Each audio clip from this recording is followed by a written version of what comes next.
Saat ini, kita mengenal 10 November sebagai Hari Pahlawan. Ketika pertempuran Surabaya berkobar, pemuda Indonesia dengan gagah berani melawan agresi Inggris. Namun, benarkah demikian? Tahukah kalian kalau pertempuran 10 November sebenarnya adalah pertempuran kedua yang terjadi di Surabaya? Pernah dengar nggak kalau jatuhnya ribuan senjata ke tangan pemuda disebabkan oleh kelalaian seorang kapten Belanda? Mengejutkan bukan? Maka, ikutilah ulasan kali ini mengenai pertempuran Surabaya.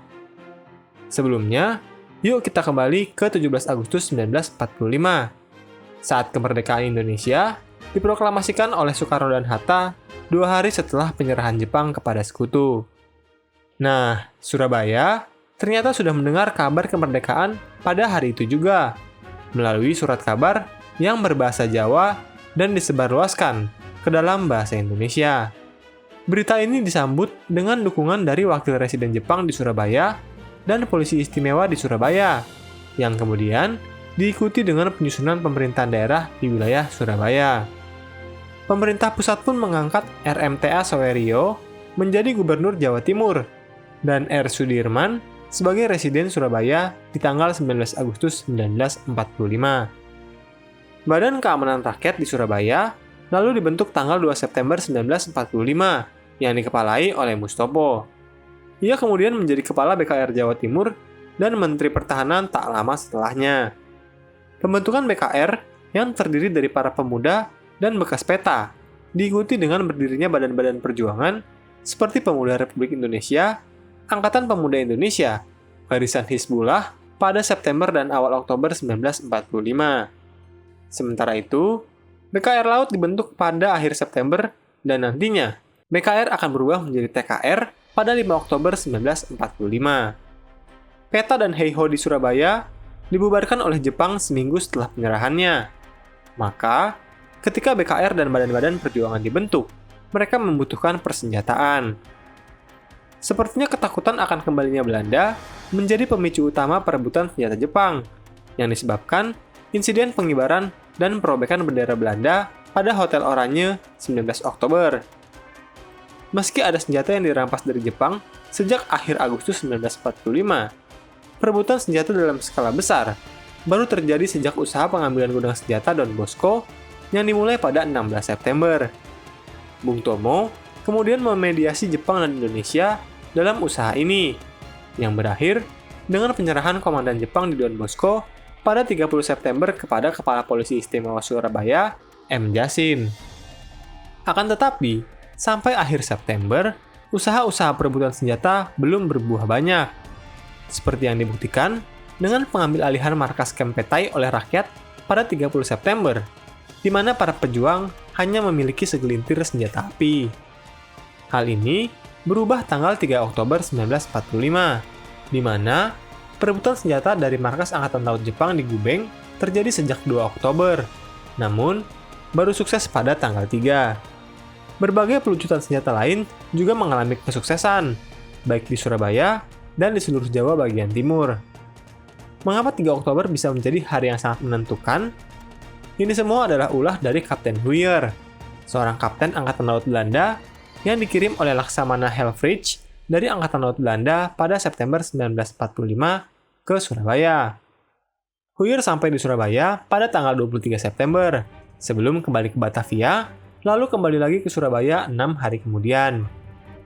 Ia kemudian membuat kesepakatan dengan pimpinan Indonesia di Surabaya agar mereka menjaga senjata Jepang sebelum Huyer memaksa pimpinan Jepang di Surabaya menyerah kepada dirinya.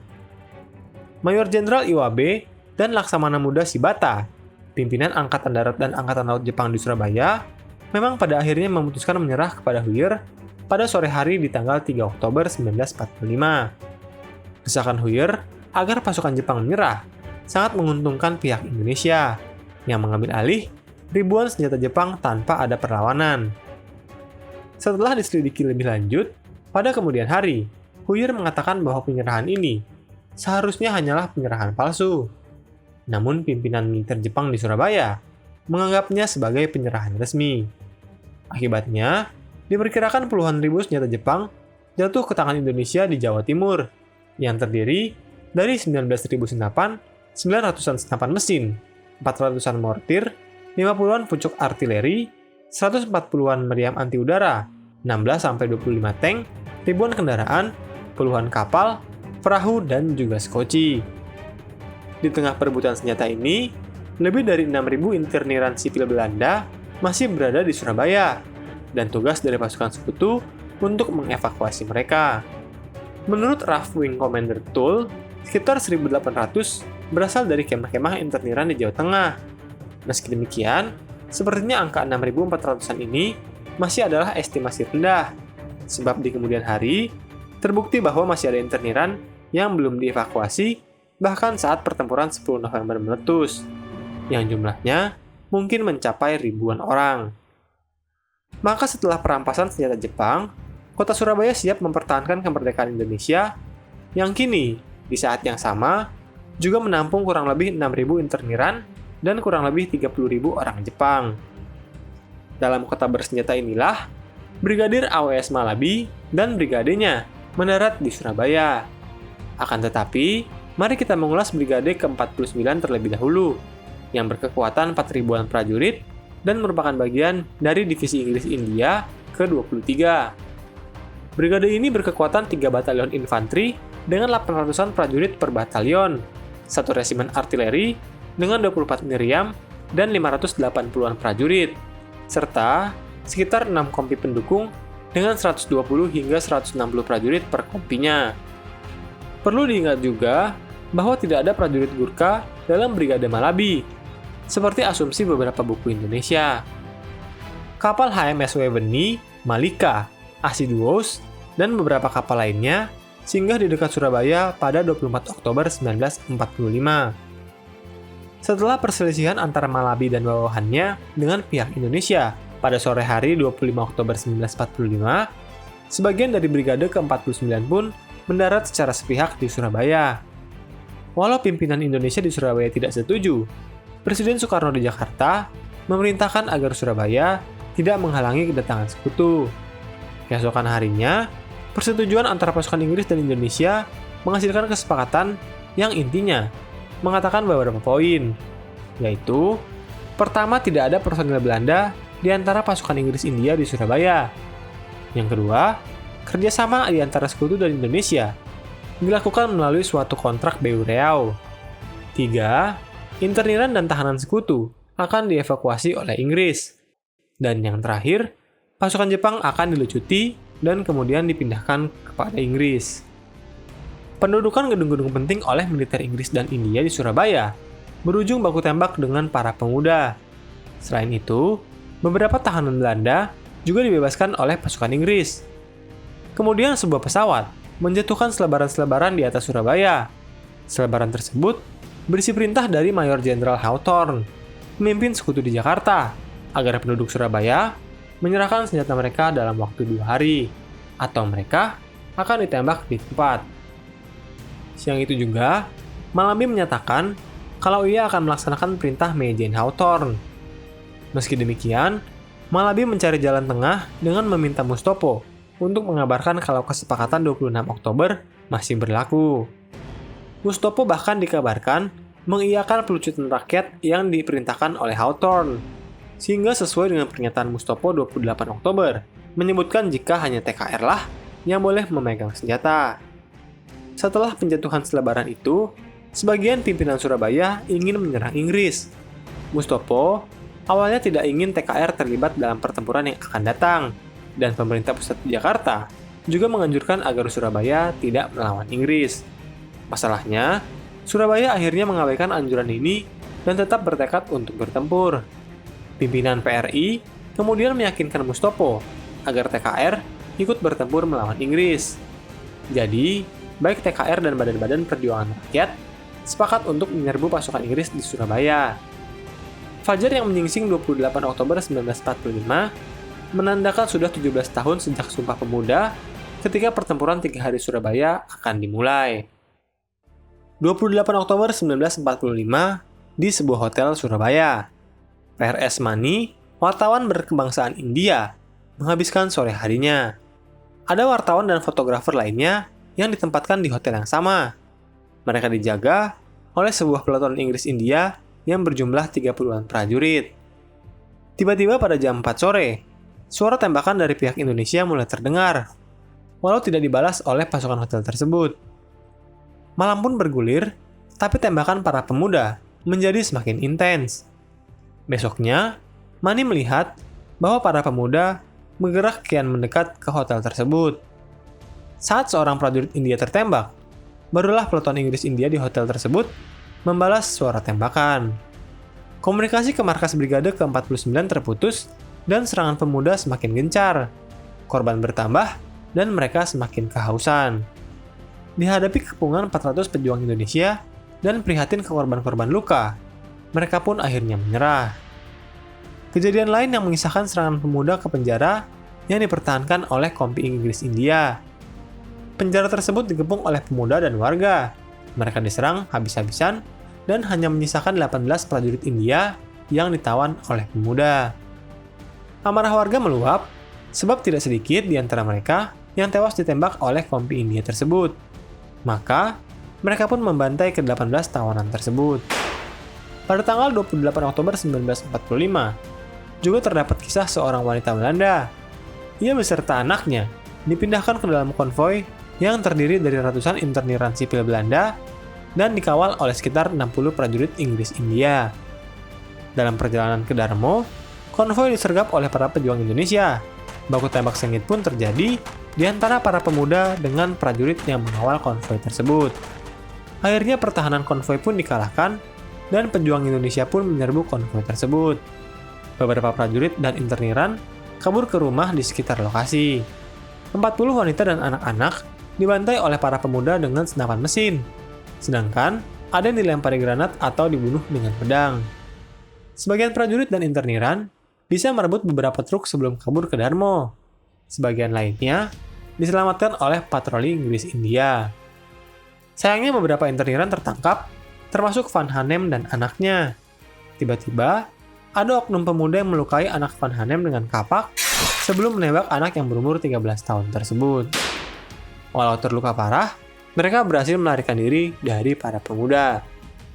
Serangan terhadap konvoi menimbulkan ratusan korban, diperkirakan 40 hingga 150 wanita dan anak kecil yang menjadi korban kekejaman para pemuda yang marah dan hanya sedikit prajurit Inggris India yang selamat.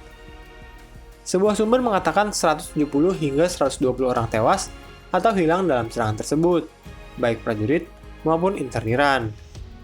Inilah pertempuran 3 hari Surabaya. Brigade ke-49 Malabi tersebar ke seluruh kota Surabaya. Saat serangan Indonesia dimulai jam 4 sore, unit-unit Inggris India yang terisolasi dengan mudah dihabisi oleh para pemuda. Bahkan Brigadir Malabi dan stafnya hampir terkena rentetan tembakan pemuda.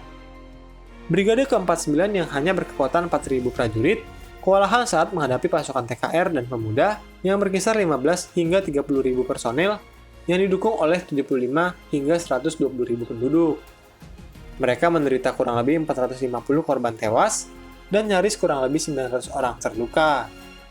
Sedangkan pejuang Indonesia kehilangan kurang lebih 3.000 korban dan kurang lebih 3.000 terluka. Interniran sipil Belanda menderita puluhan sampai ratusan korban. Beruntungnya, sebagian besar interniran Belanda terpusat di wilayah Darmo, yang dilindungi oleh Batalion Rajputana dan Resimen Artileri India. Mengetahui kegentingan ini, Letjen Christison meminta intervensi Soekarno. Soekarno, Hatta, dan Syarifuddin kemudian pergi ke Surabaya pada 29 Oktober 1945. Kedatangannya disambut sorak-sorai merdeka sebanyak 3 kali. Persetujuan gencatan senjata dari Inggris Indonesia dicapai setelah Soekarno bertemu Malabi.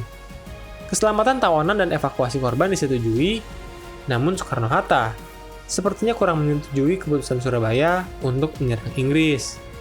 Hatta bahkan menyebut Mustopo sebagai seorang pemberontak dan ekstremis.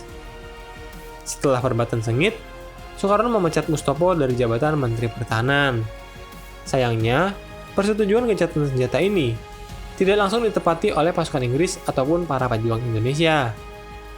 Besok paginya, pada 30 Oktober, Majen Hawthorne mendarat di Surabaya. Dalam suatu perundingan antara Hawthorne, Malabi, dan perwira Inggris lainnya dengan Soekarno, Hatta, dan Gubernur Suryo. Sebuah kesepakatan akhirnya tercapai. Selain gencatan senjata, kesepakatan ini sederhananya berisi bahwa pertama, TKR diakui oleh Inggris dan baik TKR serta pemuda tidak akan dilucuti.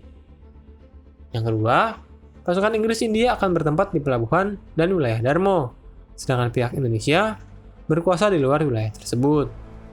Yang ketiga, evakuasi para interniran akan terus berlangsung dan keamanan mereka menjadi prioritas. Maka, pemindahan para interniran tidak boleh dihalangi. Yang keempat, para tawanan di kedua belah pihak harus dibebaskan. Sebuah biro kontak antara pihak Inggris dan Indonesia akan dibentuk, di mana biro kontak ini terdiri dari utusan pihak Inggris dan Indonesia. Di pihak Inggris, Brigadir A.W.S. Malabi, Kolonel Lewis, Mayor Hudson, Kapten Shaw, dan Wing Commander Groom.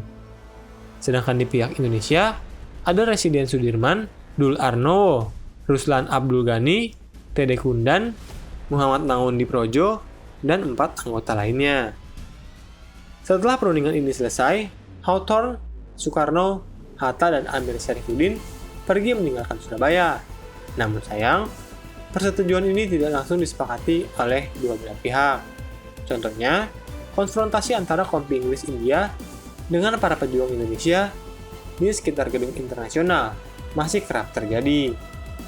Kompi ini berjumlah kurang lebih 120 prajurit yang dipimpin oleh Mayor Venugopal, yang dipaksa kurang lebih 500 pejuang untuk menyerahkan senjata mereka. Konfrontasi seperti ini memaksa biro kontak terus berkeliling dan mengabarkan mengenai gencatan senjata. Pada sore 30 Oktober 1945, rombongan mobil biro kontak mulai berkeliling Surabaya. Rombongan ini terdiri dari Brigjen Malabi, Kapten Shaw, Kapten Smith, Kapten Lauklen, Residen Sudirman, Dul Arnowo, Tede Kundan, dan Muhammada. Sesampainya di dekat gedung Internasio, kerumunan menghentikan rombongan yang menuntut penyerahan pasukan Inggris India di gedung Internasio. Biro kontak menjawab bahwa sudah ada gencatan senjata antara Inggris dan Indonesia yang sedikit meredakannya. Lantas, langkah apakah yang perlu dilakukan? Ada yang menyarankan agar kompi Venugopal keluar tanpa senjata, mengingat bahwa banyak pasukan Inggris India yang dibunuh setelah menyerah. Awalnya Malabi tidak setuju, namun karena tidak adanya opsi lain, ia akhirnya menyepakatinya. Malabi mengirim Kapten Shaw dengan perintah supaya kompi Inggris India di Internasio keluar tanpa senjata. Kapten Shaw pergi bersama Tede Kundan dan Muhammad. Sementara itu, Brigadir Malabi, Kapten Smith, dan Kapten Lauklen dilucuti oleh para pemuda. Para pemimpin Inggris ini kemudian ditempatkan di mobil Residen Sudirman. Saat itu, kerumunan memaksa masuk ke Internasio dan Venugopal memperingatkan mereka agar tidak memaksa masuk atau mereka akan ditembak. Shaw, Kundan, dan Muhammad juga sempat dihalangi kerumunan rakyat saat memasuki gedung. Sebelum masuk, mereka sempat melihat ada senapan mesin yang diarahkan oleh para pejuang ke pintu masuk Internasio. Demikian juga sebaliknya. Keadaan memang benar-benar sangat tegang. Shaw menyampaikan perintah Malabi ke Venugopal. Saat sang mayor masih mempertimbangkan langkah berikutnya, Tede Kundan pergi keluar. Setelah itu, kerumunan kembali mencoba memasuki gedung Internasio. Sesuai peringatannya, Venugopal memerintahkan kompinya untuk menembak pejuang yang mengepung Internasio. Kekacauan pun akhirnya tidak bisa dihindari lagi. Baku tembak kompi Venugopal dan ratusan pejuang berkecamuk selama beberapa jam. Malabi, Smith, dan Lauklen meringkuk di dalam mobil Residen Sudirman. Ada pemuda yang sempat menembakinya sebanyak 4 kali. Beruntung ketiganya selamat, tapi kemunduran ini tidak bertahan lama. 2 orang pemuda lainnya menghampiri mobil tersebut dan seorang di antaranya tiba-tiba menembak Malabi dari jarak dekat sebelum mereka kembali bersembunyi. Smith dan Lauklen menyatakan Malabi tewas tak lama kemudian. Jika pemuda itu kembali, keduanya sudah bersiap untuk melemparkan granat yang mereka sembunyikan. Namun, saat pemuda tadi muncul lagi dan menembak Lauklen, Kapten Smith membalas dengan melempar granat. Saat granat meledak, keduanya menceburkan diri ke Kalimas dan berenang ke pelabuhan. Brigjen AWS Malabi tewas di Surabaya pada 30 Oktober 1945. Tewasnya Malabi menyisakan beragam pertanyaan. Siapakah yang membunuh Malabi? Benarkah pertempuran Surabaya disebabkan oleh kematiannya? Ada dua orang yang seringkali disebut sebagai pembunuhnya, yaitu Abdul Aziz dan Ook Hendranata. Dua orang anggota TKR percaya Ook Hendranata lah yang menembaknya. Setelah keberanian Hendranata ditantang oleh Sungkono, komandan BKR Surabaya. Sementara itu, seorang pemuda bernama Amak Altui yakin bahwa Abdul Aziz lah yang menembaknya. Abdul Aziz sendiri mengaku bahwa ialah yang membunuh Malabi dan melapor kepada Dul Arnowo bahwa ialah pelakunya. Namun, kita tidak dapat yakin sepenuhnya siapakah tokoh yang sebenarnya membunuh Malabi. Pertanyaan lainnya yang mungkin lebih penting adalah, benarkah serangan 10 November disebabkan oleh kematian Malabi? Untuk menjawabnya, kita harus mencari tahu lebih lanjut. Pertempuran Gedung Internasio akhirnya mereda pada malam hari, setelah siaran radio Bung Tomo menyerukan penghentian tembak-menembak. Kematian Malabi juga mengubah kepemimpinan Brigade ke-49 yang dipimpin oleh Kolonel Piuh. Pihak Indonesia memintanya untuk menyerah, tapi ditolak. Ia memutuskan untuk memusatkan pasukannya di dua lokasi, pelabuhan dan wilayah Darmo. Pemusatan ini terjadi akibat negosiasi Inggris-Indonesia yang berhasil dan didukung oleh pernyataan Letjen Christison dan Presiden Soekarno. 31 Oktober 1945, Letjen Christison, pemimpin sekutu di Indonesia, memperingatkan jika pembunuh Malabi tidak diserahkan, Inggris akan menggempur Surabaya. Pernyataan resmi Surabaya disampaikan oleh Dul Arnowo yang menyebutkan bagaimana Malabi meninggal secara tidak jelas. Pernyataan Dul Arnowo tak sepenuhnya benar. Ia sendiri mendengar dari pemuda bahwa Malabi sudah dilenyapkan. Di samping Christison, Soekarno turut mengumumkan kalau musuh Indonesia adalah Nika dan bukanlah sekutu, dan meminta serangan terhadap Inggris untuk dihentikan. Selama seminggu setelahnya, evakuasi dari kurang lebih 6.000 interniran Belanda dilakukan dengan jauh lebih tertib. Pasukan Divisi India kelima, pimpinan Mejen Mansert, juga mendarat sejak tanggal 1 November 1945. Divisi ini diperintahkan pergi ke Surabaya sejak tanggal 17 Oktober.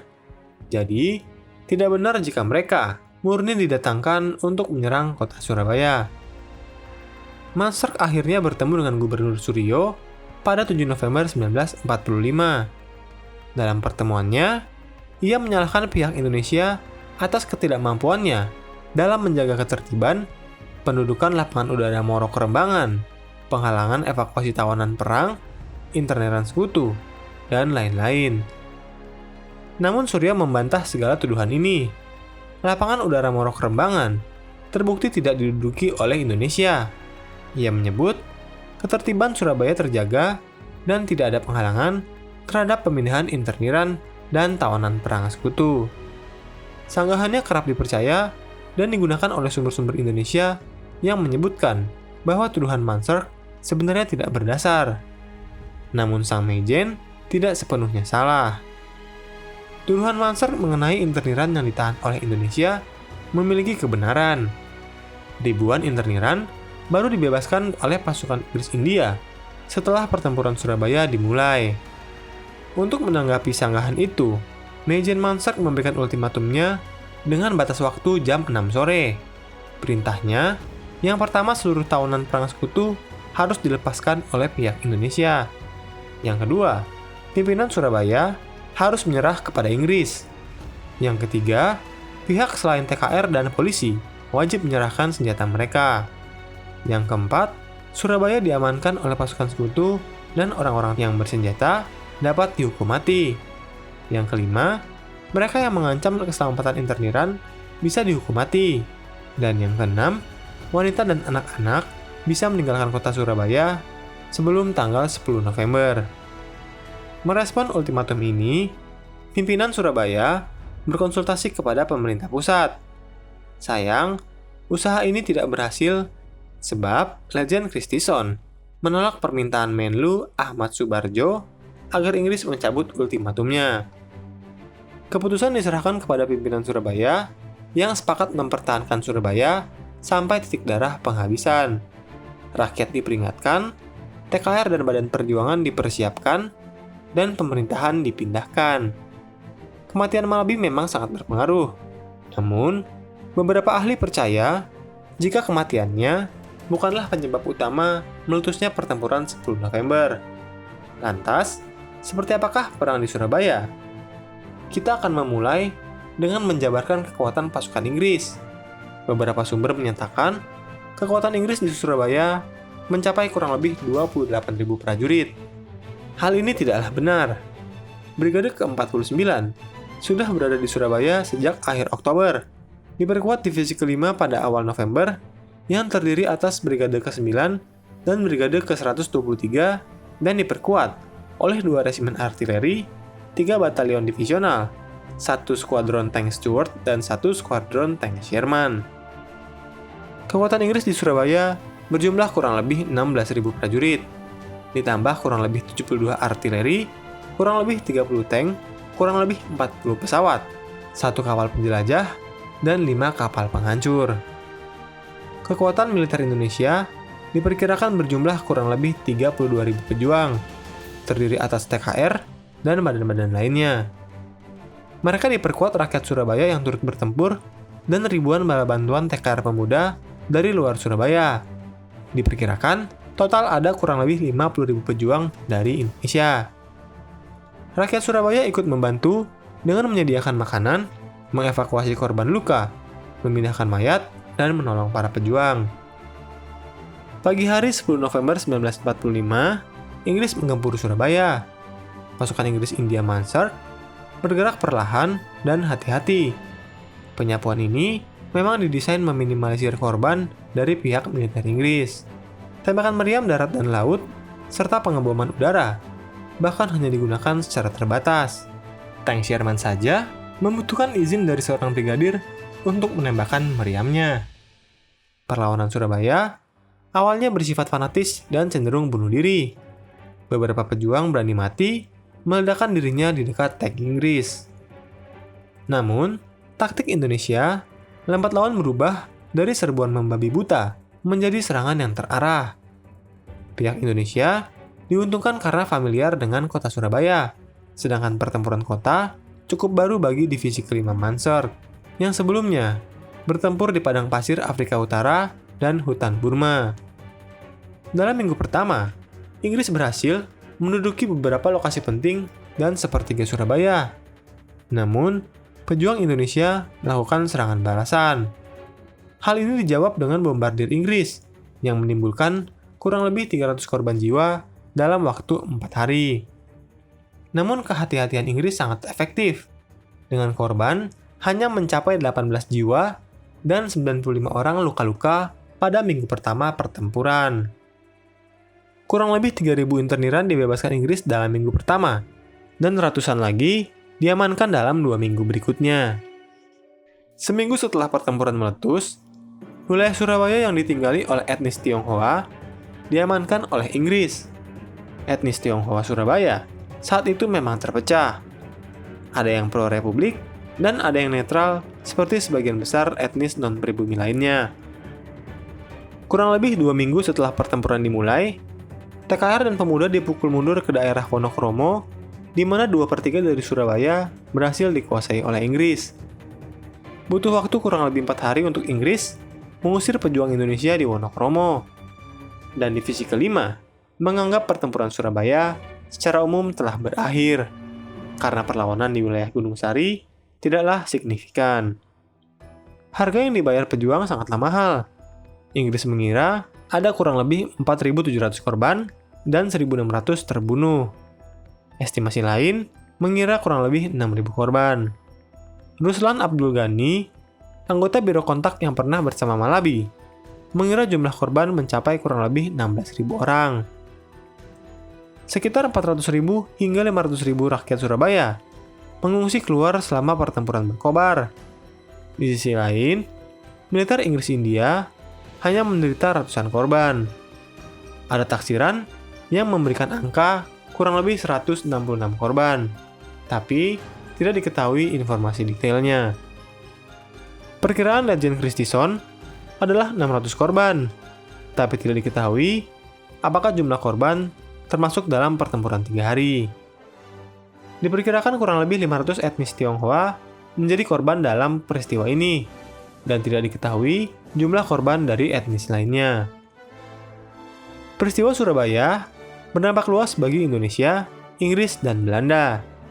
Keteledoran Kapten Huyer membuat jatuhnya puluhan ribu senjata Jepang ke tangan Indonesia, yang memberi kekuatan tempur Indonesia hingga tahun 1949. Ribuan rakyat dan pejuang ikut menjadi korban dalam pertempuran Surabaya, yang akhirnya dikuasai oleh Inggris dan diserahkan kepada Belanda.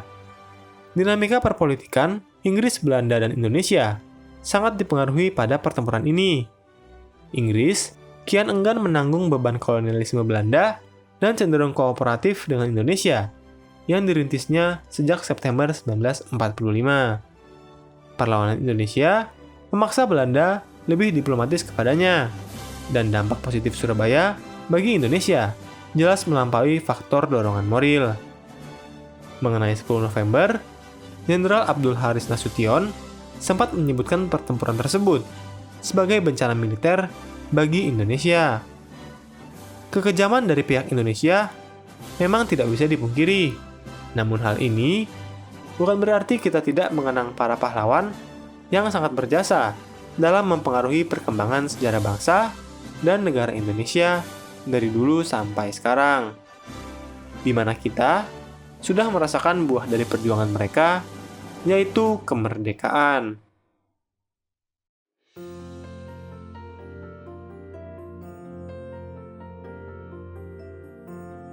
Hai, terima kasih sudah menonton dan belajar sejarah bersama Inspek History.